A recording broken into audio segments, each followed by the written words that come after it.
Oh my days, what a horrible game week. Please like, comment and subscribe and leave any questions you've got in the description below. Right, it was a pretty horrible game week for most of us. I think that's the key thing to remember, to just not panic. Average of 38, most people have had a bad game week. Just when we thought the template was going well and we all had really good teams, a game week like this comes along. Start with the pros, as we can see the list of pros is a lot smaller than the cons, but obviously the Alonso transfer paid off.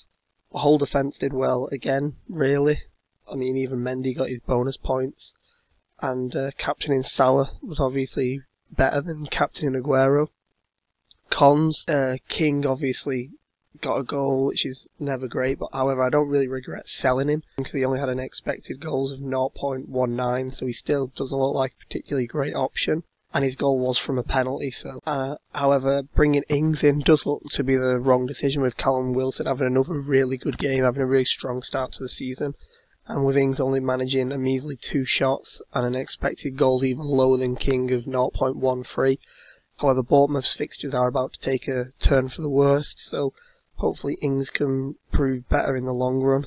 Obviously, the City players blanked, but again, most people have 2 or 3 City players, so that affected everyone. Obviously my goalkeeper getting injured, and what he actually should have got a clean sheet, so I feel a bit robbed there. I've got a bit of a dilemma in goal now, which I probably won't be able to fix, because I'm probably going to have to turn my attention to sorting out the Richarlison issue. More cons, I've got basically no bench now, and for some really strange reason Callum Hudson-Odoi's price dropped, and Dale Stevens' price looked like dropping as well. I don't know if it did or not. Despite Arsenal's fixtures getting better, there's still no goals as of yet from Aubameyang.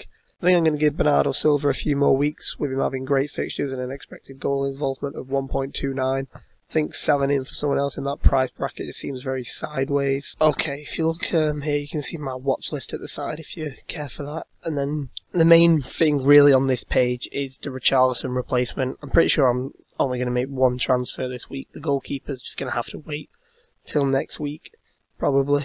You can see main player I'm looking at, these are in order of expected goal involvements, is Mkhitaryan. I think he's got really good fixtures. I mean, look at that, Cardiff and Newcastle in the next 2.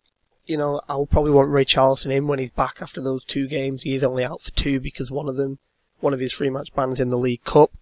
Another player I want to talk about is actually my differential of the week, is Brooks, with a massive 12 touches in the box, 5 shots in the box, and expected goal involvement of 1.29. It's absolutely ridiculous for a £5 million midfielder. One worry about Brooks is obviously Chelsea, and then Chelsea, Leicester, Burnley. Not the greatest fixtures in the world coming up. And another thing is, I think the reason his expected goals is so high and he's not got any goals yet is because I think his finishing might be lacking, but he's definitely one to keep an eye on.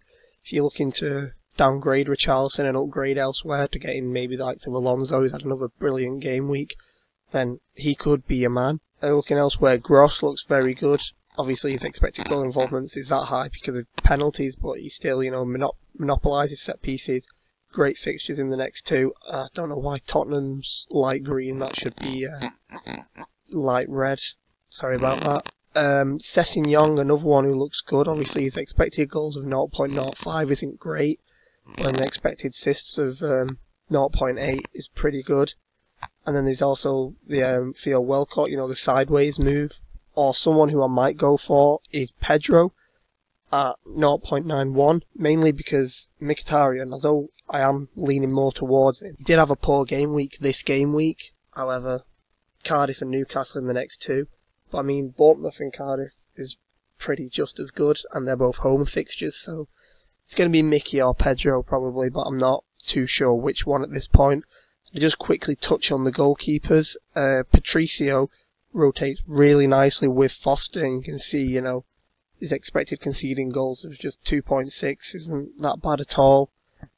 And with him conceding a big chance every 96 minutes, that's less than a game, it's, pretty decent stats. Okay, looking at the team for next week, I've got Hamer in there. He did look like a slight knock, so he probably will be fit for the next game, but I think he's probably lost his place in the starting 11 now, but he's just in there praying that he actually gets a start. Like I said, Richarlison will be sold for probably Pedro or Mkhitaryan, not completely set on who yet.